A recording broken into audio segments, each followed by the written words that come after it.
ਅਸੀਂ ਘਰੇਲੂ ਬਗੀਚੀ ਦੇ ਵਿੱਚ ਜਿਹੜੇ ਜੋ ਵੀ ਅਸੀਂ ਜਿਹੜੀ ਸਬਜ਼ੀ ਉਗਾਈ ਹੁੰਦੀ ਹੈ ਉਹ ਜ਼ਿਆਦਾ ਮਤਲਬ ਵੀ ਜਿਹੜੀ ਸਾਡੀ ਹੈਲਥ ਪੁਆਇੰਟ ਆਫ ਵਿਊ ਨਾਲ ਸਾਡੀ ਜਿਹੜੀ ਉਹ ਬਹੁਤ ਜ਼ਿਆਦਾ ਨਿਊਟ੍ਰੀਸ਼ੀਅਸ ਹੁੰਦੀ ਹੈ। ਬੂਟੇ ਵੀ ਜਿਹੜੀ ਤਾਕਤਵਰ ਹੁੰਦੇ ਆ, ਤੱਤ ਵੀ ਉਹਦੇ ਵਿੱਚ ਜ਼ਿਆਦਾ ਹੁੰਦੇ ਨੇ ਔਰ ਇਨਸੈਕਟੀਸਾਈਡ ਤੋਂ ਫ੍ਰੀ ਹੁੰਦੀ ਆ। ਇਸ ਨਾਲ ਤੁਸੀਂ ਆਪਣੇ ਅਤੇ ਆਪਣੇ ਪਰਿਵਾਰ ਨੂੰ ਤੰਦਰੁਸਤ ਵੀ ਰੱਖ ਸਕਦੇ ਹੋ, ਆਪਣੇ ਪਰਿਵਾਰ ਵਿੱਚ ਹੋਰ ਖੁਸ਼ਹਾਲੀ ਵਰ ਸਕਦੇ ਹੋ। ਦੇਖਦੇ ਹਾਂ ਕਿ ਜਿਹੜੀ ਸਬਜ਼ੀ ਨਾ ਬਾਜ਼ਾਰ ਦੇ ਵਿੱਚ ਹੁੰਦੀ ਹੈ ਨਾ ਇਨਸੈਕਟੀਸਾਈਡ ਔਰ ਪੈਸਟੀਸਾਈਡ ਵਾਲੀ ਹੁੰਦੀ ਹੈ। ਮੈਨੂੰ ਵੀ ਇਸ ਤਰ੍ਹਾਂ ਦਾ ਕੋਈ ਸ਼ੌਂਕ ਨਹੀਂ ਸੀ ਵੀ ਜਿਹੜੀ ਅਸੀਂ ਘਰੇਲੂ ਦੇ ਵਿੱਚ ਆਪਣੇ ਘਰ ਦੇ ਵਿੱਚ ਜਿਹੜੀ ਸਬਜ਼ੀਆਂ ਜਾਂ ਜਿਹੜੀਆਂ ਹੈਗੀਆਂ ਫਲਾਂ ਨੂੰ ਉਗਾਈਏ। ਪਰ ਇੱਕ ਦਿਨ ਵਾਕਿਆ ਜੋ ਮੇਰੇ ਨਾਲ ਵਾਪਰਿਆ, ਇੱਕ ਦਿਨ ਮੈਂ ਹੁਸ਼ਿਆਰਪੁਰ ਨੂੰ ਜਾ ਰਿਹਾ ਸੀ ਕਿ ਰਸਤੇ ਦੇ ਵਿੱਚ ਜਿਹੜੇ ਮੈਂ ਦੇਖਿਆ ਵੀ ਜਿਹੜੇ ਬੈਂਗਣ ਦੇ ਬੂਟੇ ਆ ਉਹਦੇ ਉੱਤੇ ਇੱਕ ਐਸੀ ਸਪਰੇਅ ਕੀਤੀ ਜਾ ਰਹੀ ਸੀ ਅਤੇ ਮੇਰੇ ਮਨ ਦੇ ਵਿੱਚ ਆਇਆ ਕਿ ਮੈਂ ਜਿਹੜੇ ਘਰ ਦੇ ਵਿੱਚ ਥੋੜ੍ਹੇ ਜਿਹੜੇ ਬੂਟੇ ਉਗਾਏ ਨੇ ਉਹਨਾਂ ਦੇ ਵਿੱਚ ਇਹੀ ਸਪਰੇਅ ਕਰਾਂ ਤਾਂ ਕਿ ਮੇਰੇ ਜਿਹੜੇ ਬੂਟੇ ਤੰਦਰੁਸਤ ਰਹਿ ਸਕਣ ਔਰ ਅਸੀਂ ਆਪਣੇ ਘਰ ਦੇ ਵਿੱਚ ਉਹੀ ਜਿਹੜੀ ਸਪਰੇਅ ਕਰੀਏ। ਪਰ ਜਦੋਂ ਮੈਂ ਜਾ ਕੇ ਜਿਹੜੇ ਉਹ ਸਪਰੇਅ ਕਰਨ ਵਾਲੇ ਵਿਅਕਤੀ ਸੀਗੇ ਉੱਥੇ ਉਹਨਾਂ ਨੂੰ ਪੁੱਛਿਆ ਵੀ ਮੈਨੂੰ ਦੱਸੋ ਥੋੜ੍ਹਾ ਜਿਹਾ ਇਹਦੇ ਬਾਰੇ ਵੀ ਕਿਸ ਚੀਜ਼ ਦੀ ਸਪਰੇਅ ਕਰਦੇ ਹੋ, ਤਾਂ ਉਹਨਾਂ ਨੇ ਦੱਸਿਆ ਕਿ ਜਿਹੜੀ ਅਸੀਂ ਇਸ ਦੇ ਉੱਤੇ ਇੱਕ ਐਲਡਰੀਨ ਨਾਂ ਦਾ ਕੈਮੀਕਲ ਹੈ ਉਸ ਦੀ ਅਸੀਂ ਸਪਰੇਅ ਕਰ ਰਹੇ ਹਾਂ। ਔਰ ਜਿਹੜੀ ਕਿ ਮੈਂ ਕੈਮੀਕਲ ਦਾ ਕਿਉਂਕਿ ਮਾਸਟਰ ਸੀ, ਮੈਂ MSc ਕੈਮਿਸਟਰੀ ਕੀਤੀ ਸੀ ਅਤੇ ਮੈਨੂੰ ਤਾਂ ਉਹਦੀ ਜ਼ਹਿਰ ਬਾਰੇ ਸਾਰੀ ਪੂਰੀ ਜਾਣਕਾਰੀ ਸੀ ਔਰ ਇਸ ਕਰਕੇ ਮੈਂ ਬੜਾ ਹੈਰਾਨ ਹੋਇਆ ਵੀ ਇਹ ਦੇਖੋ ਇਸ ਚੀਜ਼ ਨੂੰ ਅਸੀਂ ਇੰਨੀ ਬਾਵਜੂਦ ਹੋਏ ਕਿ ਬੈਨ ਕਰਨ ਦੇ ਸਰਕਾਰ ਵੱਲੋਂ ਇਹ ਫਲਾਂ ਅਤੇ ਸਬਜ਼ੀਆਂ ਦੇ ਉੱਤੇ ਵਰਤੀ ਜਾ ਰਹੀ ਆ। ਫਿਰ ਮੈਂ ਉਹਨਾਂ ਨੂੰ ਪੁੱਛਿਆ ਵੀ ਤੁਸੀਂ ਇਸ ਤੋਂ ਇਲਾਵਾ ਹੋਰ ਕਿਹੜੀ ਚੀਜ਼ ਵਰਤਦੇ ਹੋ। ਫਿਰ ਉਹਨਾਂ ਨੇ ਮੈਨੂੰ ਇੱਕ ਦੱਸਿਆ, ਭਈਆਂ ਨੇ ਉੱਥੇ ਸੀਗੇ, ਉਹਨਾਂ ਨੇ ਦੱਸਿਆ ਵੀ ਇਹ ਇੱਥੇ ਅਸੀਂ ਪੁੜੀਆਂ ਬਣਾ ਕੇ ਬੂਟਿਆਂ ਦੀਆਂ ਜੜ੍ਹਾਂ ਦੇ ਉੱਤੇ ਸਿੱਟ ਦਿੰਦੇ ਹਾਂ, ਉਸ ਦੇ ਨਾਲ ਜਿਹੜੇ ਇਨਸੈਕਟ ਅਤੇ ਪੈਸਟਸ ਨੇ ਲਾਗੇ ਨਹੀਂ ਆਉਂਦੇ। ਫਿਰ ਮੈਂ ਪੁੱਛਿਆ ਵੀ ਇਹ ਦਿਖਾਓ ਮੈਨੂੰ ਕਿਹੜੀ ਪੁੜੀ ਆ, ਔਰ ਉਹਨਾਂ ਨੇ ਮੈਨੂੰ ਦੱਸਿਆ ਵੀ ਫੁਰਾਡਾਨ ਨਾਂ ਦੀ ਇੱਕ ਦਵਾਈ ਹੁੰਦੀ ਆ ਜਿਹੜੇ ਅਸੀਂ ਇੱਕ ਪੈਕਟਾਂ ਦੇ ਵਿੱਚ ਪਾ ਕੇ ਸਿੱਟ ਦਿੰਦੇ ਹਾਂ ਔਰ ਉਹ ਇੰਨੀ ਜ਼ਹਿਰੀਲੀ ਹੁੰਦੀ ਆ ਕਿ ਜਿਹੜੀ ਅਸੀਂ ਕਹਿ ਸਕਦੇ ਹਾਂ ਕਿ ਇਹ ਹਵਾ ਦੇ ਵਿੱਚੋਂ ਵੀ ਚੱਲਦੀ ਹੋਈ ਜਿਹੜੀ ਇਨਸੈਕਟਸ ਨੂੰ ਵੀ ਮਾਰ ਦਿੰਦੀ ਆ ਔਰ ਅਬਜ਼ੋਰਬ ਹੋ ਜਾਂਦੀ ਹੈ ਜਿਹੜੇ ਬੋਡੀ ਦੇ ਵਿੱਚ ਸਿਸਟੈਮਿਕ ਹੁੰਦੀ ਹੈ ਟੈਕਨੀਕਲੀ ਕਹਿ ਦਈਏ, ਅਤੇ ਉਹ ਸਾਰੇ ਸਿਸਟਮ ਦੇ ਵਿੱਚ ਚਲੀ ਜਾਂਦੀ ਆ। ਇਨਸੈਕਟ ਅਤੇ ਪੈਸਟ ਬੂਟਿਆਂ ਦੇ ਲਾਗੇ ਨਹੀਂ ਆਉਂਦੇ। ਪਰ ਇਹ ਚੀਜ਼ਾਂ ਜਿਹੜੀਆਂ ਸਾਰੀਆਂ ਕੈਂਸਰ ਕਾਜ਼ਿੰਗ ਨੇ, ਇਹ ਬਿਮਾਰੀਆਂ ਨੂੰ ਵਧਾਉਂਦੀਆਂ ਨੇ, ਸਿਹਤ ਲਈ ਇਹ ਠੀਕ ਨਹੀਂ। ਉਸ ਦਿਨ ਤੋਂ ਮੈਂ ਇਹ ਪ੍ਰਣ ਕਰ ਲਿਆ ਕਿ ਜਿਹੜਾ ਹੁਣ ਅੱਜ ਤੋਂ ਅਸੀਂ ਬਾਹਰਲੇ ਬੈਂਗਣ ਅਤੇ ਜਿਹੜੀ ਸਬਜ਼ੀ ਹੈ ਨਾ ਇਹ ਨਹੀਂ ਖਰੀਦਣੀ, ਅਸੀਂ ਆਪਣੇ ਘਰ ਵਿੱਚ ਹੀ ਉਗਾ ਕੇ ਜਿਹੜੀ ਸਬਜ਼ੀ ਅਤੇ ਉਗਾਵਾਂਗੇ, ਭਾਵੇਂ ਜਿੰਨੀ ਮਰਜ਼ੀ ਕੋਸਟ ਲੱਗੇ, ਮਹਿੰਗੀ ਹੋਵੇ, ਪਰ ਇਹ ਸਿਹਤ ਲਈ ਤਾਂ ਤੰਦਰੁਸਤ ਹੋਣੀ ਚਾਹੀਦੀ ਹੈ। ਸੋ ਉਸ ਦਿਨ ਤੋਂ ਮੈਂ ਜਿਹੜੀ ਜਿਹੜੀ ਸਬਜ਼ੀਆਂ ਅਤੇ ਫਲਾਂ ਦੀ ਜਿਹੜੀ ਕਾਸ਼ਤ ਜਿਹੜੀ ਸੀ ਉਹ ਆਪਣੇ ਘਰੇਲੂ ਬਗੀਚੇ ਵਿੱਚ ਸ਼ੁਰੂ ਕਰ ਦਿੱਤੀ। ਹੁਣ ਇਸ ਵੇਲੇ ਮੇਰੇ ਕੋਲ ਜਿਹੜੇ ਤਕਰੀਬਨ 9 ਤਰ੍ਹਾਂ ਦੇ ਜਿਹੜੇ ਫਰੂਟਸ ਨੇ ਜਿਨ੍ਹਾਂ ਦੇ ਵਿੱਚ ਤੁਸੀਂ ਕਹਿ ਸਕਦੇ ਹੋ ਮੈਂਗੋ, ਪਪੀਆ, ਅੰਬ ਜਿਹੜੇ ਨੇ ਬੈਂਕਾਕ ਤੋਂ ਲਿਆਂਦਾ ਹੈ ਜੀ, ਉਹਦੇ ਸਾਰਾ ਸਾਲ ਹੀ ਉਹਦੇ ਅੰਬ ਲੱਗਦੇ ਰਹਿੰਦੇ ਨੇ। ਨਿੰਬੂ ਨੇ ਜੀ, ਨਾਸ਼ਪਤੀ ਹੈ ਜੀ, ਜਿਸ ਤਰ੍ਹਾਂ ਮੋਰਿੰਗਾ ਪਲਾਂਟ ਹੋਇਆ ਜਿਹੜਾ ਬਹੁਤ ਹੀ ਜ਼ਿਆਦਾ ਰੇਅਰ ਪਲਾਂਟ ਆ ਔਰ ਇਸ ਪਲਾਂਟ ਦੇ ਵਿੱਚ ਇੰਨੇ ਤੱਤ ਨੇ ਕਿ ਅੱਜ ਸਾਰੇ ਜਿਹੜੇ ਸਾਇੰਸਦਾਨ ਵੀ ਇਹਦੇ ਉੱਤੇ ਸਟੱਡੀ ਕਰ ਰਹੇ ਨੇ। ਇਹਦੇ ਵਿੱਚ ਵਿਟਾਮਿਨਸ ਵੀ ਬਹੁਤ ਨੇ ਔਰ ਇਹ ਤੋਂ ਇਲਾਵਾ ਜਿਹੜੀ ਮੈਡੀਸਨਲ ਪਲਾਂਟ ਦੇ ਵਿੱਚ ਜਿੱਦਾਂ ਕਾਫੀ ਮੇਰੇ ਕੋਲ ਮੈਡੀਸਨਲ ਪਲਾਂਟ ਨੇ, ਤੁਲਸੀ ਹੈ, ਜਿਹੜੀ ਨਾਜ਼ਬੋ ਹੈ, ਦੂਜਾ ਸਤਾਬਰੀ ਹੈ ਔਰ ਸਟਰਾਬਰੀ ਜਿਹੜੇ ਫਰੂਟ ਦੇ ਵਿੱਚ ਆਉਂਦਾ, ਸਟਰਾਬਰੀ ਵੀ ਉਗਾਈ ਮੈਂ। ਸਬਜ਼ੀਆਂ ਦੇ ਵਿੱਚ ਸਾਡੇ ਕੋਲ ਇਸ ਤਰ੍ਹਾਂ ਦੀ ਇਸ ਵੇਲੇ ਜਿਹੜੀ ਇਸ ਸੀਜ਼ਨ ਦੇ ਵਿੱਚ ਜਿਹੜੀਆਂ ਪਾਲਕ ਹੈ ਜੀ, ਮੇਥੀ ਹੈ, ਮੇਥੇ ਹੈ, ਧਨੀਆ ਹੈ, ਬੈਂਗਣ ਹਨ ਲੱਗੇ ਹੋਏ ਔਰ ਮਿਰਚਾਂ ਹਨ ਅਤੇ ਲੈਟਿਸ ਹੈ। ਹੋਰ ਜਿਹੜੀਆਂ ਸਬਜ਼ੀਆਂ ਸਾਡੇ ਕੋਲ ਟਮਾਟਰ ਨੇ ਜਿਹੜੇ ਗਰੋ ਕਰ ਰਹੇ ਨੇ ਔਰ ਇਸ ਵੇਲੇ ਲੱਗੀ ਹੋਈ ਰਾਮਾ ਤੋਰੀ ਵੀ ਲੱਗੀ ਹੋਈ ਹੈ। ਵੈਸੇ ਆਫ ਸੀਜ਼ਨ ਹੋ ਗਿਆ, ਰਾਮਾ ਤੋਰੀ ਵੀ ਹੈ ਔਰ ਭਿੰਡੀ ਤੋਰੀ ਵੀ ਲੱਗੀ ਹੋਈ ਹੈ। ਇਹ ਸਾਰੀਆਂ ਸਬਜ਼ੀਆਂ ਅਸੀਂ ਆਪਣੇ ਗਰੋ ਬੈਗਸ ਦੇ ਵਿੱਚ ਉਗਾ ਸਕਦੇ ਹਾਂ। ਜਿਵੇਂ ਕਿ ਮਤਲਬ ਵੀ ਗਰੋ ਬੈਗ ਦੀ ਜਿਹੜੀ ਅਸੀਂ ਕਿਵੇਂ ਮੇਨਟੇਨ ਕਰਦੇ ਹਾਂ, ਗਰੋ ਬੈਗ ਦੇ ਵਿੱਚ ਅਸੀਂ ਤੀਜਾ ਹਿੱਸਾ ਖਾਦ, ਤੀਜਾ ਹਿੱਸਾ ਅਸੀਂ ਇਹਦੇ ਵਿੱਚ ਕੋਕੋਪਿਟ ਅਤੇ ਤੀਜਾ ਹਿੱਸਾ ਮਿੱਟੀ ਪਾ ਲੈਂਦੇ ਹਾਂ। ਇਹ ਸਾਰੀਆਂ ਚੀਜ਼ਾਂ ਨੂੰ ਰਲਾ ਕੇ ਮਿਕਸਚਰ ਦੇ ਵਿੱਚ ਕਰਕੇ ਅਸੀਂ ਔਰ ਇਹ ਬੂਟੇ ਦੀ ਜਿਹੜੀ ਸੋਇਲ ਤਿਆਰ ਹੋ ਜਾਂਦੀ ਹੈ ਔਰ ਇਸ ਸੋਇਲ ਦੇ ਵਿੱਚ ਜਿਸ ਕਿਸਮ ਦੀ ਵੀ ਮਰਜ਼ੀ ਸਬਜ਼ੀ ਲਗਾ ਲਓ, ਇਹ ਸਾਰੀ ਬਹੁਤ ਭਰਪੂਰ ਹੁੰਦੀ ਹੈ, ਤੱਤਾਂ ਨਾਲ ਭਰਪੂਰ ਹੁੰਦੀ ਹੈ, ਸਿਹਤ ਲਈ ਵੀ ਬਹੁਤ ਵਧੀਆ ਰਹਿੰਦੀ ਹੈ। ਅਤੇ ਸਾਰੇ ਜਿਹੜੇ ਵਿਊਅਰਸ ਨੇ ਇਹਨਾਂ ਲਈ ਵੀ ਤੁਸੀਂ ਦੇਖ ਕੇ ਹੈਰਾਨ ਹੋਵੋਗੇ ਕਿ ਇਹ ਆਮ ਤੌਰ 'ਤੇ ਸਬਜ਼ੀ ਲੋਕ ਕਹਿੰਦੇ ਨੇ ਵੀ ਇਹ ਛੱਤਾਂ ਵਿੱਚ ਗਮਲਿਆਂ ਵਿੱਚ ਨਹੀਂ ਹੁੰਦੀ, ਪਰ ਅੱਜ ਤੁਸੀਂ ਸਾਰੇ ਤੁਹਾਨੂੰ ਦਿਖਾਵਾਂਗੇ ਕਿ ਕਿਵੇਂ ਇਹ ਸਾਡੇ ਸਾਰੇ ਗਮਲੇ ਹਰੇ ਭਰੇ ਨੇ, ਕਿਵੇਂ ਟਮਾਟਰ ਜਿਹੜੇ ਗਰੋ ਕਰ ਰਹੇ ਨੇ, ਫਲਾਂ ਦੇ ਉੱਤੇ ਆਏ ਹੋਏ ਨੇ, ਇਕੱਲੇ ਪਲਾਂਟ ਦੇ ਵਿੱਚ, ਇਕੱਲੇ ਜਿਹੜੇ ਗਮਲੇ ਦੇ ਵਿੱਚ ਕੀ ਬੂਟੇ ਲਗਾਏ ਨੇ, ਕੀ ਇਹ ਕਿਵੇਂ ਉਗਾਏ ਨੇ, ਕਿਵੇਂ ਅਸੀਂ ਖਾਦ ਦੀ ਪ੍ਰੋਡਕਸ਼ਨ ਕੀਤੀ, ਕਿਵੇਂ ਅਸੀਂ ਨੈਚੁਰਲ ਜਿਹੜੀ ਇਨਸੈਕਟਸ ਦਾ ਕੰਟਰੋਲ ਕਰਦੇ ਹਾਂ। ਜਿਹੜੇ ਇਨਸੈਕਟਸ ਹੁੰਦੇ ਨੇ ਆਮ ਤੌਰ 'ਤੇ ਬਹੁਤ ਜ਼ਿਆਦਾ ਸਾਡੇ ਪੈਸਟ ਜਿਹੜੇ ਸਾਡੀਆਂ ਫਸਲਾਂ ਨੂੰ ਖਰਾਬ ਕਰ ਦਿੰਦੇ ਆ, ਜਿੱਦਾਂ ਸਬਜ਼ੀਆਂ ਨੂੰ, ਪਰ ਅਸੀਂ ਉਹਨਾਂ ਨੂੰ ਕੰਟਰੋਲ ਕਰਨ ਲਈ ਅਸੀਂ ਟਰੈਪ ਲਗਾਏ ਨੇ। ਸਾਰੇ ਇਨਸੈਕਟਸ ਜਿਹੜੇ ਟਰੈਪ ਰਾਹੀਂ ਸਾਰੇ ਉਹ ਕੰਟਰੋਲ ਹੋ ਜਾਂਦੇ ਨੇ, ਔਰ ਜਿਹੜੇ ਫਲਾਂ ਦੀ ਅਸੀਂ ਭਰਪੂਰ ਫਾਇਦਾ ਲੈ ਸਕਦੇ ਹਾਂ। ਅਤੇ ਸਾਰੇ ਵਿਊਅਰਸ ਵੀ, ਚਾਹੇ ਉਹ ਸ਼ਹਿਰੀ ਨੇ ਚਾਹੇ ਪੇਂਡੂ ਨੇ, ਜਿਨ੍ਹਾਂ ਕੋਲ ਜ਼ਮੀਨ ਘੱਟ ਹੈ, ਉਹ ਦੇਖ ਕੇ ਇਸ ਪ੍ਰੋਗਰਾਮ ਨੂੰ ਦੇਖ ਕੇ ਅਤੇ ਜ਼ਰੂਰ ਉਤਸ਼ਾਹਿਤ ਹੋਣਗੇ ਵੀ ਕਿਵੇਂ ਅਸੀਂ ਜਿਹੜੀ ਸਬਜ਼ੀਆਂ ਦੀ ਪ੍ਰੋਡਕਸ਼ਨ, ਆਪਣੇ ਫਲਾਂ ਦੀ ਪ੍ਰੋਡਕਸ਼ਨ ਛੱਤਾਂ ਦੇ ਉੱਤੇ ਕਰ ਸਕਦੇ ਹਾਂ। ਜਿਸ ਤਰ੍ਹਾਂ ਘਰੇਲੂ ਬਗੀਚੀ ਦੇ ਵਿੱਚ ਤੋਂ ਪਹਿਲੇ ਅਤੇ ਹੁਣ ਦੇ ਵਿੱਚ ਸਾਡੇ ਘਰ ਦੇ ਵਿੱਚ ਬਹੁਤ ਜ਼ਿਆਦਾ ਫਰਕ ਪਿਆ ਜੀ। ਜਿਵੇਂ ਕਿ ਪਹਿਲਾਂ ਅਸੀਂ ਸਾਰੇ ਬਾਜ਼ਾਰ ਦੇ ਉੱਤੇ ਹੀ ਸਬਜ਼ੀਆਂ ਦੇ ਉੱਤੇ ਨਿਰਭਰ ਕਰਦੇ ਸੀ, ਅਤੇ ਹੁਣ ਅਸੀਂ ਜਿਹੜੀ ਸਾਡੀ ਹੈਗੀ ਸਾਰੇ ਆਪਣੇ ਘਰ ਦੇ ਵਿੱਚ ਤਕਰੀਬਨ ਮੋਰ ਦੈਨ 75% ਜਿਹੜੀ ਸਾਡੀ ਜਿਹੜੀ ਸਬਜ਼ੀਆਂ ਦੀ ਜਿਹੜੀ ਮੰਗ ਹੈ ਉਹ ਸਾਰੀ ਅਸੀਂ ਆਪਣੇ ਘਰੇਲੂ ਬਗੀਚੀ ਵਿੱਚ ਹੀ ਪੂਰੀ ਕਰ ਲੈਂਦੀ। ਮੇਰੀ ਮਿਸਿਸ ਅਤੇ ਮੇਰੇ ਬੱਚੇ ਜਿਹੜੇ ਮਤਲਬ ਵੀ ਇਹ ਬਹੁਤ ਖੁਸ਼ ਹੋ ਕੇ ਉੱਤੇ ਜਿਹੜੇ ਇਹ ਬੂਟਿਆਂ ਦੇ ਵਿੱਚੋਂ ਫਲ ਤੋੜਦੇ ਨੇ, ਸਬਜ਼ੀਆਂ ਤੋੜਦੇ ਨੇ, ਔਰ ਮੈਨੂੰ ਵੀ ਇਹ ਬੜੀ ਖੁਸ਼ੀ ਹੁੰਦੀ ਹੈ। ਸਾਨੂੰ ਇੱਕ ਐਨਰਜੀ ਮਿਲਦੀ ਹੈ ਜਿਸ ਲਈ ਅਸੀਂ ਕੰਮ ਕਰਦੇ ਹਾਂ ਘਰੇਲੂ ਬਗੀਚੀ ਵਿੱਚ, ਵੀ ਇਹ ਕੁਦਰਤ ਦੇ ਨਾਲ ਇੱਕ ਗੱਲਬਾਤ ਕਰਨ ਦਾ ਜਾਂ ਇੱਕ ਕਹਿ ਦਿੰਦੇ ਹਨ ਵੀ ਇੱਕ ਮਿਲਾਪ ਵਾਲੀ ਗੱਲ ਹੁੰਦੀ ਹੈ। ਉਸ ਵੇਲੇ ਬੜੀ ਖੁਸ਼ੀ ਹੁੰਦੀ ਹੈ, ਬੜੀ ਐਨਰਜੀ ਮਿਲਦੀ ਹੈ, ਔਰ ਇਹ ਚੀਜ਼ਾਂ ਹਰ ਘਰ ਵਿੱਚ ਹੋਣੀ ਚਾਹੀਦੀਆਂ। ਹਰਿਆਲੀ ਹੋਣੀ ਚਾਹੀਦੀ ਹੈ, ਇਸ ਨਾਲ ਹਰਿਆਲੀ ਵੀ ਵੱਧਦੀ ਹੈ ਜੀ। ਮੇਰੇ ਹਸਬੈਂਡ ਨੂੰ ਬਹੁਤ ਜ਼ਿਆਦਾ ਸ਼ੌਂਕ ਹੈ। ਇਹ ਕੰਮ ਅਸੀਂ ਨੀਚੇ ਛੋਟੀ ਬਰਡਸ ਤੋਂ ਸ਼ੁਰੂ ਕੀਤਾ ਸੀ, ਪਰ ਜਿਉਂ-ਜਿਉਂ ਸਾਡੀ ਡਿਮਾਂਡ ਵੱਧਦੀ ਗਈ, ਲੇਡੀਜ਼ ਨੂੰ ਹਰ ਇੱਕ ਚੀਜ਼ ਚਾਹੀਦੀ ਹੁੰਦੀ ਹੈ, ਤਿਉਂ ਇਹਨਾਂ ਨੇ ਇਹ ਕੰਮ ਉੱਪਰ ਲੈ ਆਉਂਦਾ ਤਾਂ ਕਿ ਸਾਨੂੰ ਕਿਸੇ ਵੀ ਚੀਜ਼ ਦੀ ਕੋਈ ਕਮੀ ਨਾ ਆਏ। ਅਤੇ ਹੁਣ ਤਾਂ ਸਾਡੇ ਦਿਨ ਦੀ ਸ਼ੁਰੂਆਤ ਵੀ ਇਸ ਪੌਦਿਆਂ ਤੋਂ ਹੁੰਦੀ ਹੈ, ਕਿਉਂਕਿ ਸਵੇਰੇ ਸਵੇਰੇ ਅਸੀਂ ਨਿੰਬੂ ਪਾਣੀ ਪੀਣਾ ਹੁੰਦਾ ਹੈ ਅਤੇ ਘਰ ਦਾ ਨਿੰਬੂ ਤੋੜ ਕੇ ਅਸੀਂ ਪਾਣੀ ਕੋਸੇ 'ਚ ਮਿਕਸ ਕਰਕੇ ਪੀਂਦੇ ਹਾਂ। ਫਿਰ ਸਾਨੂੰ ਹਰੀ ਮਿਰਚ ਚਾਹੀਦੀ ਹੈ ਸਬਜ਼ੀ ਬਣਾਉਣ ਲਈ, ਜਾਂ ਸਾਨੂੰ ਕੋਈ ਸਬਜ਼ੀ ਚਾਹੀਦੀ ਹੈ, ਉਹ ਸਾਡੀ ਚੋਇਸ ਹੁੰਦੀ ਹੈ ਕਿ ਉੱਪਰੋਂ ਕੱਟ ਕੇ ਅਸੀਂ ਨੀਚੇ ਜਾ ਕੇ ਉਹ ਸਬਜ਼ੀ ਫਰੈਸ਼ ਤਿਆਰ ਕਰਦੇ ਹਾਂ, ਅਤੇ ਫਰੈਸ਼ ਸਬਜ਼ੀ ਦਾ ਸਵਾਦ ਹੀ ਹੋਰ ਹੁੰਦਾ ਹੈ। ਅਸੀਂ ਹੁਣ ਬਾਜ਼ਾਰ 'ਤੇ ਨਿਰਭਰ ਨਹੀਂ ਕਰਦੇ, ਕਿਉਂਕਿ ਪਹਿਲਾਂ ਜਿਹੜੀਆਂ ਸਬਜ਼ੀਆਂ ਲਿਆਉਂਦੇ ਸੀ ਕਈ ਵਾਰ ਤਾਂ ਉਹ ਖਾਣ ਤੋਂ ਹੀ ਇਨਕਾਰ ਕਰ ਦਿੰਦੇ ਸੀ ਕਿ ਅੱਜ ਸਬਜ਼ੀ ਨਹੀਂ ਚੰਗੀ ਬਣੀ, ਇਹਦਾ ਤਾਂ ਕੋਈ ਟੇਸਟ ਹੀ ਨਹੀਂ ਆ।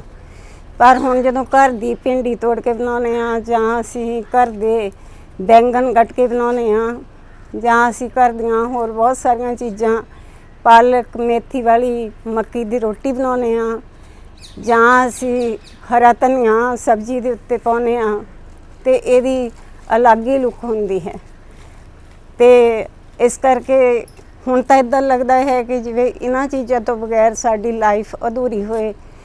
ਹਰ ਵੇਲੇ ਸਾਨੂੰ ਇਹੀ ਹੁੰਦਾ ਹੈ ਕਿ ਅਸੀਂ ਉੱਪਰੋਂ ਆਹ ਚੀਜ਼ ਲੈ ਆਈਏ ਅਤੇ ਅਸੀਂ ਫਰੈਸ਼ ਬਣਾ ਕੇ ਖਾਈਏ, ਅਤੇ ਉਹ ਸਾਨੂੰ ਇੰਨੀ ਐਨਰਜੀ ਦਿੰਦੀ ਹੈ ਕਿ ਅਸੀਂ ਥਰੂ ਆਊਟ ਦਾ ਡੇ ਬੜੇ ਪੋਜ਼ੀਟਿਵ ਰਹਿੰਦੇ ਹਾਂ। ਹੁਣੇ ਇਹਨਾਂ ਨੇ ਇਹਨਾਂ ਨੂੰ ਲੱਗਦਾ ਸੀ ਕਿ ਸਾਡੇ ਕੋਲ ਅੰਗੂਰ ਦੀ ਬੇਲ ਨਹੀਂ ਹੈ, ਉਹ ਵੀ ਇਹਨਾਂ ਨੇ ਨੀਚੇ ਬੀਜ ਕੇ ਉੱਪਰ ਚੜ੍ਹਾ ਲਈ ਹੈ, ਅਤੇ ਹੁਣ ਲੱਗਦਾ ਹੈ ਅਗਲੇ ਸਾਲ ਤੱਕ ਅਸੀਂ ਫਰੈਸ਼ ਅੰਗੂਰ ਵੀ ਖਾਵਾਂਗੇ। ਬਾਕੀ ਫਰੂਟਸ ਤਾਂ ਦੱਸ ਦਿੱਤਾ ਹੈ ਇਹਨਾਂ ਨੇ ਕਿ ਬਹੁਤ ਸਾਰੇ ਅਸੀਂ ਉਗਾਏ ਹੋਏ ਹਨ ਜਿਨ੍ਹਾਂ ਦੀ ਕੋਈ ਕਮੀ ਨਹੀਂ ਹੁੰਦੀ। ਅਤੇ ਹੁਣ ਮੈਂ ਤੁਹਾਨੂੰ ਦੱਸਦੀ ਹਾਂ ਕਿ ਜਦੋਂ ਚਾਹ ਬਣਾਉਣੀ ਹੁੰਦੀ ਹੈ ਪਾਣੀ ਤੋਂ ਬਾਅਦ, ਅਤੇ ਉਹਦੇ ਵਿੱਚ ਅਸੀਂ ਤੁਲਸੀ ਦੇ ਪੱਤੇ ਤੋੜ ਕੇ ਪਾਉਂਦੇ ਹਾਂ। ਨਾਜਬੋ ਦਾ ਪੌਦਾ ਹੈ, ਉਹਦੇ ਉੱਤੇ ਅਗਰ ਅਸੀਂ ਇੱਦਾਂ ਹੱਥ ਲਗਾ ਦਿੰਦੇ ਹਾਂ ਅਤੇ ਹੱਥ ਨੂੰ ਸਮੈਲ ਕਰਦੇ ਹਾਂ ਅਤੇ ਬਹੁਤ ਹੀ ਸੁੰਦਰ ਸਮੈਲ ਆਉਂਦੀ ਹੈ। ਕੋਈ ਵੀ ਹੋਰ ਸਮੈਲ ਉਸ ਦਾ ਮੁਕਾਬਲਾ ਨਹੀਂ ਕਰ ਸਕਦੀ। ਚਟਣੀ ਬਣਾਉਣ ਦੇ ਲਈ ਅਸੀਂ ਹੁਣੇ ਜਿਹੜੇ ਮਰਿੰਗਾ ਦੇ ਪੌਦੇ ਲਗਾਏ ਹਨ, ਜਾਂ ਹੋਰ ਪੁਦੀਨਾ ਹੈ, ਜਾਂ ਹੋਰ ਉਹਨਾਂ ਚੀਜ਼ਾਂ ਨੂੰ ਅਸੀਂ ਪਾ ਕੇ ਚਟਣੀ ਬਣਾਉਂਦੇ ਹਾਂ, ਜਿਹੜੀ ਬੈਨੀਫੀਸ਼ੀਅਲ ਬਹੁਤ ਜ਼ਿਆਦਾ ਹੁੰਦੀ ਹੈ। ਹੁਣ ਸਾਨੂੰ ਇਹ ਨਹੀਂ ਹੁੰਦਾ ਕਿ ਆਪਾਂ ਕੋਈ ਚੀਜ਼ ਬਾਹਰੋਂ ਲਿਆ ਕੇ ਉਸਦੀ ਜਾਇਕਾ ਲੈ ਕੇ ਆਪਣੇ ਖਾਣੇ ਨੂੰ ਸਵਾਦ ਬਣਾਉਣਾ ਹੈ, ਬਲਕਿ ਸਾਡੇ ਘਰ ਦੇ ਵਿੱਚ ਇੰਨੀਆਂ ਚੀਜ਼ਾਂ ਹੁੰਦੀਆਂ ਹਨ ਕਿ ਅਸੀਂ ਆਲਟਰਨੇਟਿਵ ਡੇਜ਼ ਦੇ ਉੱਤੇ ਆਲਟਰਨੇਟਿਵ ਚੀਜ਼ਾਂ ਬਣਾ ਕੇ ਇੰਜੋਏ ਕਰਦੇ ਹਾਂ। ਫਿਰ ਇੱਕ ਗੱਲ ਇਹ ਹੈ ਕਿ ਇਹਦੇ ਨਾਲ ਸਾਡੀ ਪਰਿਵਾਰ ਦੀ ਕੋਆਪਰੇਸ਼ਨ ਬਹੁਤ ਵੱਧਦੀ ਹੈ। ਜਦੋਂ ਸਵੇਰੇ ਇਹ ਚੱਕਰ ਲਗਾਉਣ ਆਉਂਦੇ ਹਨ ਕਿ ਮੈਂ ਆਪਣੇ ਪਲਾਂਟਸ ਨੂੰ ਦੇਖਣ ਜਾਣਾ ਹੈ, ਅਤੇ ਮੈਂ ਅਤੇ ਮੇਰਾ ਬੇਟਾ ਵੀ ਆ ਜਾਂਦੇ ਹਾਂ, ਫਿਰ ਅਸੀਂ ਵੀ ਇਹਨਾਂ ਦੀ ਹੈਲਪ ਕਰਦੇ ਹਾਂ, ਕੋਈ ਪਾਣੀ ਪਾਉਣ ਦੇ ਵਿੱਚ ਜਾਂ ਹੋਰ ਕੋਈ ਚੀਜ਼ ਹੋਏ ਤਾਂ।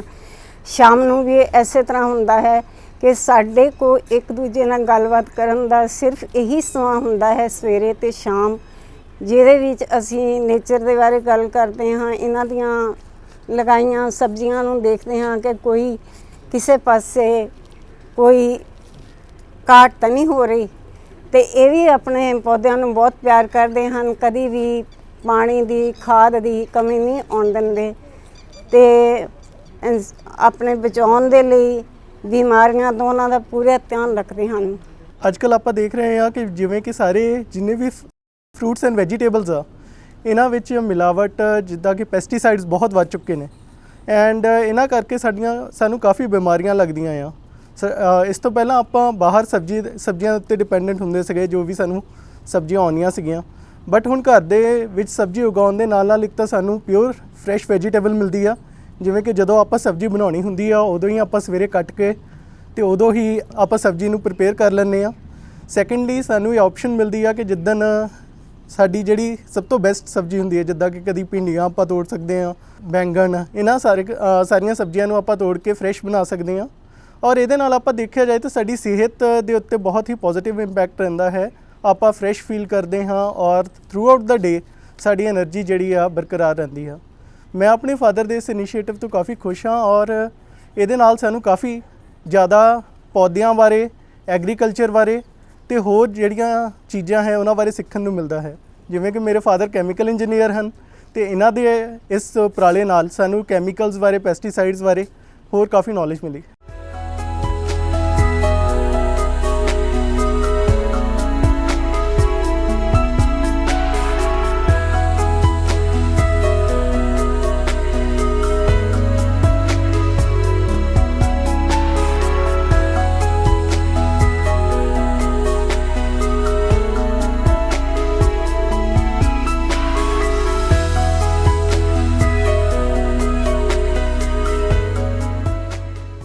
ਘਰੇਲੂ ਬਗੀਚੇ ਵਿੱਚ ਪਾਣੀ ਦਾ ਪ੍ਰਬੰਧ ਦੇ ਲਈ, ਕਿਉਂਕਿ ਆਮ ਤੌਰ ਤੇ ਇਹ ਧਾਰਨਾ ਹੁੰਦੀ ਹੈ ਵੀ ਉੱਤੇ ਛੱਤ ਦੇ ਉੱਤੇ ਪਾਣੀ ਜਿਹੜਾ ਹੈਗਾ ਉਹ ਅਸੀਂ ਮੈਨੇਜ ਨਹੀਂ ਕਰ ਸਕਦੇ, ਪਾਣੀ ਦੀ ਡਿਮਾਂਡ ਜਿਹੜੀ ਵੱਧ ਜਾਂਦੀ ਹੈ।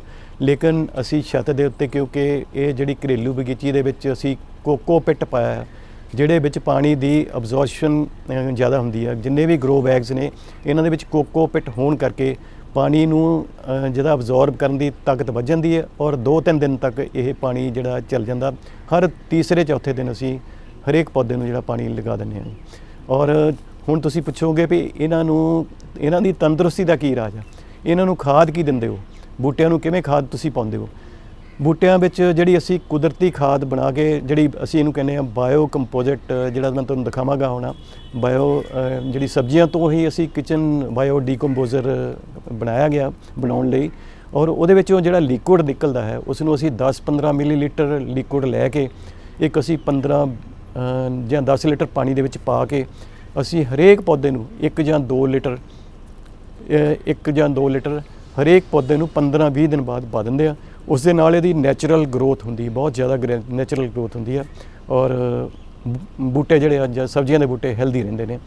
ਔਰ ਤੁਸੀਂ ਪੁੱਛੋਗੇ ਕਿ ਇਹਨਾਂ ਨੂੰ ਜਿਹੜੇ ਬੂਟਿਆਂ ਨੂੰ ਤੁਸੀਂ ਪੈਸਟ ਕੰਟਰੋਲ ਕਿਵੇਂ ਕਰਦੇ ਹੋ, ਉਹ ਮੈਂ ਅੱਗੇ ਦੱਸਿਆ ਵੀ ਅਸੀਂ ਟਰੈਪ ਲਗਾਏ ਨੇ ਬੂਟਿਆਂ ਦੇ ਉੱਤੇ। ਕੋਈ ਇਨਸੈਕਟੀਸਾਈਡ ਜਾਂ ਪੈਸਟੀਸਾਈਡ ਸਪਰੇਅ ਕਰਨ ਦੀ ਲੋੜ ਨਹੀਂ, ਸਿਰਫ ਟਰੈਪ ਲਗਾ ਦੇਣਾ। ਟਰੈਪ ਦੇ ਵਿੱਚ ਇਨਸੈਕਟ ਫਸ ਜਾਂਦੇ ਨੇ ਔਰ ਤੁਹਾਡੇ ਪੌਦੇ ਜਿਹੜੇ ਫਰੂਟ ਨੇ ਉਹ ਬਚ ਜਾਂਦੇ। ਆਮ ਤੌਰ ਤੇ ਫਰੂਟ ਫਲਾਈਜ਼ ਜਾਂ ਜਿਹੜੇ ਇਨਸੈਕਟਸ ਵਗੈਰਾ ਇਹੀ ਜਿਹੜੇ ਇਫੈਕਟ ਕਰਦੇ ਨੇ, ਲੇਕਿਨ ਉਹ ਸਾਰੀਆਂ ਫਰੂਟ ਫਲਾਈਜ਼ ਜਿਹੜੀਆਂ ਟਰੈਪ ਦੇ ਵਿੱਚ ਆ ਜਾਂਦੀਆਂ ਨੇ ਔਰ ਪੌਦੇ ਤੁਹਾਡੇ ਤੰਦਰੁਸਤ ਰਹਿ ਜਾਂਦੇ ਨੇ।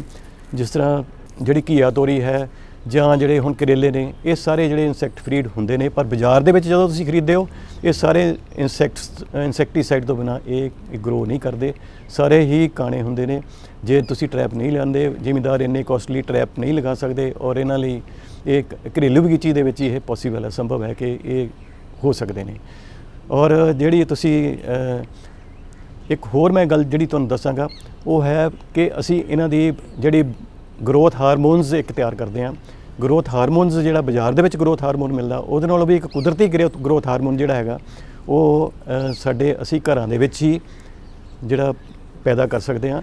ਔਰ ਜਿਹੜਾ ਅਸੀਂ ਇੱਥੇ ਬਾਇਓਡਾਈਜੈਸਟਰ ਦੇ ਵਿੱਚੋਂ ਲਿਕੁਇਡ ਨਿਕਲਦਾ, ਉਹਨੂੰ ਅਸੀਂ ਇੱਕ ਢੱਕਣ ਜਿਹੜਾ 1 ਲੀਟਰ ਪਾਣੀ ਦੇ ਵਿੱਚ ਅਸੀਂ ਪਾ ਕੇ ਸਪਰੇਅ ਕਰ ਦਿੰਦੇ ਹਾਂ ਔਰ ਇਹ ਗਰੋਥ ਹਾਰਮੋਨ ਜਿਹੜਾ ਕਿ ਜਿਹਦਾ ਨਾਂ ਕਿ ਟੈਕਨੀਕਲ ਜਿਬਰੈਲਿਕ ਐਸਿਡ ਹੈ, ਇਹ ਉਹਦੇ ਨਾਲੋਂ ਵੀ ਵਧੀਆ ਕੰਮ ਕਰਦਾ ਹੈ। ਜਿਹੜਾ ਸਾਡੇ ਪਲਾਂਟਸ ਦੀ ਜਿਹੜੀ ਗਰੋਥ ਦਾ ਕੱਦੂ ਆ, ਜਿਹੜੇ ਥੱਲੇ ਤੁਹਾਨੂੰ ਕੱਦੂ ਦਿਖਾਵਾਂਗੇ, ਇਹਦੀ ਜਿਹੜੀ ਗਰੋਥ ਜਿਹੜੀ ਆ ਉਹਦੇ ਨਾਲੋਂ ਵੀ ਕੁਦਰਤੀ ਜਿਹੜਾ ਗਰੋਥ ਹਾਰਮੋਨ ਆ ਇਹਦੇ ਨਾਲ ਵਧੀਆ। ਔਰ ਇਹ ਜਿਹੜੇ ਸਾਡੇ ਸਪਰੇਅ ਕੀਤੇ ਗਏ ਪਲਾਂਟ ਨੇ, ਇਹ ਬਿਲਕੁਲ ਸੇਫ ਪਲਾਂਟ ਨੇ, ਜਦ ਕਿ ਉਹ ਜਿਹੜੀ ਸਿੰਥੈਟਿਕ ਕੈਮੀਕਲਸ ਦੇ ਨਾਲ ਜਿਹੜੇ ਪਲਾਂਟ ਜਿਹੜੇ ਸਪਰੇਅ ਕੀਤੇ ਆ ਉਹ ਉਨੇ ਠੀਕ ਨਹੀਂ ਹੁੰਦੇ। ਇਸ ਤੋਂ ਇਲਾਵਾ ਤੁਸੀਂ ਪੁੱਛੋਗੇ ਕਿ ਇਨਸੈਕਟੀਸਾਈਡ ਜਾਂ ਨਾਰਮਲੀ ਕਈ ਵਾਰੀ ਬਹੁਤ ਸਾਰੀਆਂ ਬਿਮਾਰੀਆਂ ਆ ਜਾਂਦੀਆਂ ਬੂਟਿਆਂ ਨੂੰ, ਅਸੀਂ ਨਹੀਂ ਕਹਿੰਦੇ ਵੀ ਨਹੀਂ ਆਉਂਦੀਆਂ ਨੇ, ਪਰ ਉਹਨਾਂ ਲਈ ਇੱਕ ਦੇਸੀ ਨੁਸਖਾ ਜਿਹੜਾ ਕਿ ਆਮ ਤੌਰ ਤੇ ਸਾਰੇ ਐਗਰੀਕਲਚਰ ਵਾਲੇ ਵੀ ਪ੍ਰਮੋਟ ਕਰਦੇ ਨੇ, ਉਹ ਹੈ ਜੀ ਨੀਮ ਆਇਲ। ਲੇਕਿਨ ਨੀਮ ਆਇਲ ਜਿਹੜਾ ਨਾ ਆਮ ਤੌਰ ਤੇ ਪਾਣੀ ਦੇ ਵਿੱਚ ਘੁਲਦਾ ਨਹੀਂ। ਇਸ ਨੂੰ ਅਸੀਂ ਘੋਲਣ ਦੇ ਲਈ ਨੀਮ ਆਇਲ ਜਿਸ ਤਰ੍ਹਾਂ 1 ਮਿਲੀਲੀਟਰ ਜਾਂ 2 ਮਿਲੀਲੀਟਰ ਇੱਕ ਅੱਧੇ ਲੀਟਰ ਦੀ ਬੋਟਲ ਦੇ ਵਿੱਚ ਪਾ ਕੇ ਉਹਦੇ ਵਿੱਚ ਅਸੀਂ 1/3 ਜਿਹੜਾ ਇਹਦੇ ਵਿੱਚ ਲਿਕੁਇਡ ਡਿਟਰਜੈਂਟ ਪਾ ਦਿੰਦੇ ਹਾਂ, ਔਰ ਉਹ ਘੋਲ ਕੇ ਉਹਦੇ ਵਿੱਚ ਪਾਣੀ ਪਾ ਦਈਦਾ, ਔਰ ਪਾਣੀ ਦੇ ਨਾਲ ਉਹਦੇ ਵਿੱਚ ਸੋਲਿਬਿਲਿਟੀ ਵੱਧ ਜਾਂਦੀ ਹੈ। ਔਰ 1 ਲੀਟਰ ਦੇ ਵਿੱਚ ਸਪਰੇਅ ਦੇ ਨਾਲ ਜਿਹੜਾ ਹੈਗਾ ਇਹ ਸਾਰੀਆਂ ਅਸੀਂ ਇੱਕੋ ਵਾਰੀ ਉਹਨੂੰ ਸਾਰਾ ਸਪਰੇਅ ਕਰ ਦਿੰਦੇ ਹਾਂ, ਔਰ ਜਿਹੜੇ ਸਾਡੀਆਂ ਸਬਜ਼ੀਆਂ ਨੇ ਇਹ ਬਿਲਕੁਲ ਜਿਹੜੀਆਂ ਨਰੋਈਆਂ, ਇਨਸੈਕਟ ਫਰੀ ਔਰ ਹੈਲਦੀ ਹੁੰਦੀਆਂ ਨੇ। ਇਹ ਹੀ ਇਹਨਾਂ ਦੀ ਰਾਜ ਹੈ, ਜਿਹੜਾ ਸਾਡਾ ਮਤਲਬ ਵੀ ਜਿਹੜੀ ਸਬਜ਼ੀਆਂ ਨੂੰ ਇੱਕ ਚੰਗੀ ਨਰੋਈ ਫਸਲ ਪੈਦਾ ਕਰਨ ਦਾ ਇੱਕ ਇਹ ਵੀ ਰਾਜ ਹੈ। ਖਾਦਾਂ ਦੇ ਵਿੱਚ ਅਸੀਂ ਇਹਦੇ ਵਿੱਚ ਨੀਮ ਕੇਕ ਪਾਉਂਦੇ ਹਾਂ। ਇਸ ਤੋਂ ਇਲਾਵਾ ਜਿਹੜੀ ਸਰੋਂ ਦੀ ਕੇਕ ਜਿਹੜੀ ਹੈਗੀ, ਸਰੋਂ ਦੀ ਕੇਕ ਅਸੀਂ ਹਰੇਕ ਜਿਹੜੀ ਮਤਲਬ ਵੀ 15-20 ਦਿਨ ਬਾਅਦ, ਜਿੱਦਾਂ ਜਿਹੜੀਆਂ ਬੇਲਾਂ ਵਾਲੀਆਂ ਸਬਜ਼ੀਆਂ ਨੇ ਇਹਨਾਂ ਨੂੰ 15-20 ਦਿਨ ਬਾਅਦ ਅਸੀਂ ਜਿਹੜੀ 150-200 ਗ੍ਰਾਮ ਜਿਹੜੀ ਹੈਗੀ ਆ ਨਿੰਮ ਦੀ ਜਾਂ ਸਰੋਂ ਦੀ ਖਲ ਪਾਣੀ ਦੇ ਵਿੱਚ ਘੋਲ ਕੇ ਇਹਨੂੰ ਰੱਖ ਦਿੰਦੇ ਹਾਂ, ਔਰ 24 ਘੰਟੇ ਬਾਅਦ ਇਸ ਦੀ ਜਿਹੜੀ ਹੈਗੀ ਆ ਇਹਨੂੰ ਡੰਡੇ ਨਾਲ ਹਿਲਾ ਕੇ ਹਰੇਕ ਪੌਦੇ ਦੇ ਜਿਹੜੇ ਬੇਲਾਂ ਵਾਲੇ ਪੌਦੇ ਨੇ ਖਾਸ ਕਰਕੇ ਇਹਨੂੰ ਅਸੀਂ 1 ਲੀਟਰ ਜਾਂ 2 ਲੀਟਰ ਪਾਣੀ ਦੇ ਵਿੱਚ ਪਾਣੀ ਲੈ ਕੇ ਮੱਗ ਲੈ ਕੇ ਅਸੀਂ ਹਰੇਕ ਪੌਦੇ ਨੂੰ ਪਾ ਦਿੰਦੇ ਹਾਂ। ਔਰ ਇਹ ਜਿਹੜੀ ਕੁਦਰਤੀ ਜਿਹੜੀ ਖਾਦ ਹੈ, ਇਹ ਜਿਹੜੀ DAP ਯੂਰੀਆ ਨਾਲੋਂ ਵਧੀਆ ਜਿਹੜੀ ਖਾਦ ਜਿਹੜੀ ਹੈ ਨਾ, ਇਹ ਖਾਦ ਦਾ ਕੰਮ ਕਰਦੇ ਨੇ। ਇਹਦੇ ਨਾਲ ਜਿਹੜੀ ਬਹੁਤ ਵਧੀਆ ਗਰੋਥ ਜਿਹੜੀ ਬੂਟਿਆਂ ਦੀ, ਸਬਜ਼ੀ ਦੇ ਬੂਟਿਆਂ ਦੀ ਗਰੋਥ ਹੁੰਦੀ ਹੈ। ਤੁਸੀਂ ਪੁੱਛੋਗੇ ਕਿ ਤੁਹਾਡੇ ਵਿੱਚ ਜਿਹੜੇ ਗਰੋ ਬੈਗ ਦੇ ਵਿੱਚ ਇਹ ਪੌਦੇ ਹੋ ਸਕਦੇ ਨੇ, ਜਿੱਦਾਂ ਫਰੂਟ ਪਲਾਂਟਸ ਅਸੀਂ ਗਰੋ ਕੀਤੇ ਆ, ਨਿੰਬੂ ਦਾ ਪਲਾਂਟ ਹੈ, ਗੁੱਛੇ ਦੇ ਗੁੱਛੇ ਲੱਗੇ ਨੇ, ਔਰ ਜਿਹੜਾ ਮੈਂਗੋਜ਼ ਦਾ ਵੀ ਟਰਾਈ ਕੀਤੀ ਹੈ, ਔਰ ਜਿਹੜੇ ਅਮਰੂਦ ਵੀ ਲੱਗਾ ਹੈਗਾ, ਔਰ ਇਸ ਤੋਂ ਇਲਾਵਾ ਡਰੈਗਨ ਫਰੂਟ ਵੀ ਥੱਲੇ ਲੱਗਾ ਹੈ, ਪਪੀਆ ਤਾਂ ਥੱਲੇ ਗਰੋ ਕੀਤਾ ਹੈ, ਵੈਸੇ ਕੀਤਾ ਹੈਗਾ। ਔਰ ਜਿਹੜਾ ਨਾਰਮਲ ਜਿਹੜੇ ਸਾਡੇ ਨਾ ਇਹ ਸਾਰੇ ਪਲਾਂਟਸ ਜਿਹੜੇ ਨਾ ਇਹ ਗਰੋ ਬੈਗ ਦੇ ਵਿੱਚ ਵੀ ਹੋ ਜਾਂਦੇ, ਕਿਉਂਕਿ ਇਹ ਡਵਾਰਫ ਵੈਰਾਈਟੀਆਂ ਨੇ। ਜਿਹੜੀਆਂ ਨਾਰਮਲ ਲੌਂਗ ਵੈਰਾਈਟੀਆਂ ਨੇ ਉਹ ਨਹੀਂ ਹੁੰਦੀਆਂ, ਲੇਕਿਨ ਡਵਾਰਫ ਵੈਰਾਈਟੀ ਨੂੰ ਜੇਕਰ ਅਸੀਂ ਇਹਨਾਂ ਦੀਆਂ ਜੜ੍ਹਾਂ ਨੂੰ ਫੀਡਿੰਗ ਪ੍ਰੋਪਰਲੀ ਕਰੀਏ ਸੋਇਲ ਦੇ ਹਿਸਾਬ ਦੇ ਨਾਲ, ਤਾਂ ਅਸੀਂ ਬਕਾਇਦਾ ਅਸੀਂ ਮਤਲਬ ਇਹਦੀ ਗਰੋਥ ਨੂੰ ਮੇਨਟੇਨ ਕਰ ਸਕਦੇ ਹਾਂ। ਔਰ ਇਹ ਬਹੁਤ ਵਧੀਆ ਜਿਹੜਾ ਇੱਕ ਤਰੀਕਾ ਹੈਗਾ, ਔਰ ਸਾਰੇ ਹੀ ਲੋਕੀ ਇਸ ਬਾਰੇ ਮਤਲਬ ਜਿਹੜਾ ਹੈਗਾ ਇਹ ਜਾਗਰੂਕ ਹੋਣੇ ਚਾਹੀਦੇ ਆ, ਤਾਂ ਕਿ ਅਸੀਂ ਕਿਹੜੀ ਫਸਲ ਕਿਹੜੀ ਤਰੀਕੇ ਦੇ ਨਾਲ ਛੱਤ ਦੇ ਨਾਲ ਕਿਵੇਂ ਉਗਾ ਸਕਦੇ ਹਾਂ।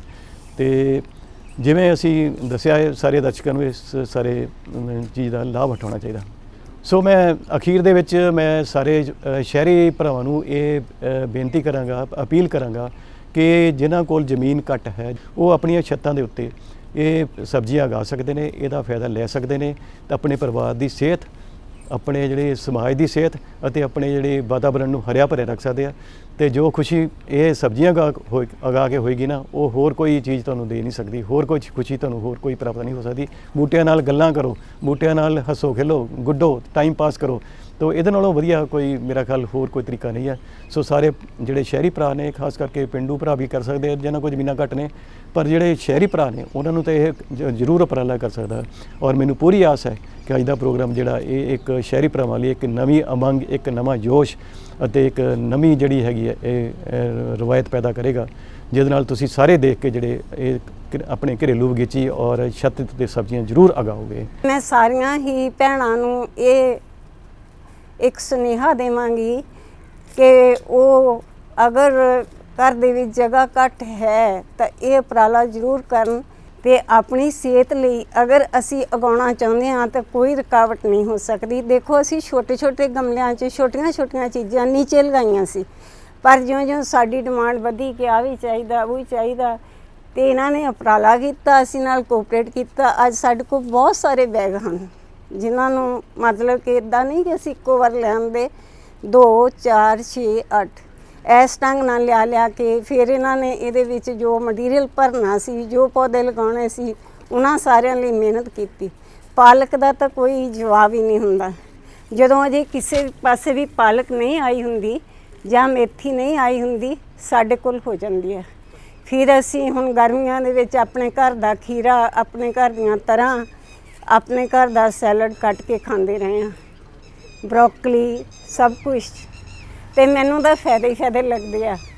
ਤੇ ਮੈਂ ਸਾਰਿਆਂ ਨੂੰ ਇਹ ਅਪੀਲ ਕਰਾਂਗੀ ਕਿ ਇਹ ਇਨੀਸ਼ੀਏਟਿਵ ਲੈ ਕੇ ਤੇ ਆਪਣੇ ਘਰਾਂ ਨੂੰ ਬਹੁਤ ਜ਼ਿਆਦਾ ਸਬਜ਼ੀਆਂ ਉਗਾ ਕੇ ਸਭ ਦੀ ਸਿਹਤ ਦਾ ਧਿਆਨ ਰੱਖਦੇ ਹੋਏ ਆਪਣਾ ਜਿਹੜਾ ਸਮਾਂ ਆ ਉਹ ਸਹੀ ਪਾਸੇ ਵਰਤਣ ਦੀ ਕੋਸ਼ਿਸ਼ ਕੀਤੀ ਜਾਏ। ਜਿਵੇਂ ਕਿ ਆਪਾਂ ਜਾਣਦੇ ਹਾਂ ਕਿ ਜਿਹੜੀ ਵੀ ਘਰ ਦੇ ਵਿੱਚ ਪੈਦਾ ਹੋਈ ਵੈਜੀਟੇਬਲ ਆ ਔਰ ਸਾਨੂੰ ਜ਼ਿਆਦਾ એનર્ਜੀ ਦਿੰਦੀ ਆ। ਸੋ ਮੈਂ ਇਹ ਮੈਸੇਜ ਦੇਣਾ ਚਾਹੁੰਦਾ ਹਾਂ ਆਪਣੇ ਭਰਾਵਾਂ ਨੂੰ, ਪੰਜਾਬ ਦੇ ਯੂਥ ਨੂੰ, ਥਰੂ ਆਊਟ ਦਾ ਵਰਲਡ, ਜਿੰਨੇ ਵੀ ਸਾਡੇ NRI ਭਰਾ ਆ ਉਹਨਾਂ ਨੂੰ ਵੀ, ਕਿ ਤੁਸੀਂ ਮੋਸਟਲੀ ਟਰਾਈ ਕਰੋ ਕਿ ਆਪਣੀ ਜਿਹੜੀ ਵੈਜੀਟੇਬਲ ਆ ਉਹ ਆਪਣੇ ਘਰ ਵਿੱਚ ਉਗਾਓ ਤਾਂ ਕਿ ਸਾਨੂੰ ਫਰੈਸ਼ એનર્ਜੀ ਮਿਲ ਸਕੇ ਔਰ ਆਪਾਂ ਕੈਂਸਰ ਵਰਗੀਆਂ ਬਿਮਾਰੀਆਂ ਤੋਂ ਦੂਰ ਰਹਿ ਸਕੀਏ।